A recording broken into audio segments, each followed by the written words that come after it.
Ama naming nasa langit, kami lumalapit sa iyo ngayon, puno ng pananampalataya at pag-asa, at humihiling na hipuin at pagalingin niyo po ang aming puso, katawan at kaluluwa. Batid naming ikaw ang Diyos na gumagamot sa mga sugat ng puso at binabalot mo ang mga sugat ayon sa iyong mga salita sa awit 147 talata 33. Panginoon, alisin mo po ang mga sugat sa aming puso na dala ng dalamhati at pagsubok at ang mga pasanin ng aming mga isip na nagpapadilim sa aming pananaw. Sa iyong walang hanggang habag, yakapin mo po kami ng iyong pag-ibig.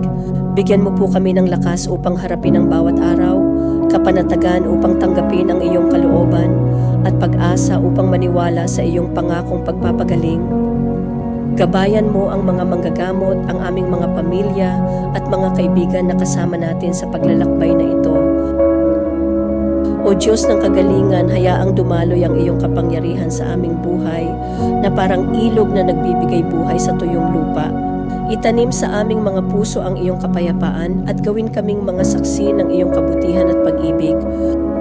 Itinataas namin ang iyong pangalan, Jesus, na aming tagapagligtas. Amen. Nawa ay kumatok sa inyong mga puso ang panalangin natin sa araw na ito. Kung nais ninyo po ang ganitong uri ng panalangin, please consider following and subscribing to our channel. Maaari ninyo rin pong ibahagi ang panalangin na ito sa inyong pamilya, kamag-anak o kaibigan. Hanggang sa muli po, may God bless you and your loved ones always.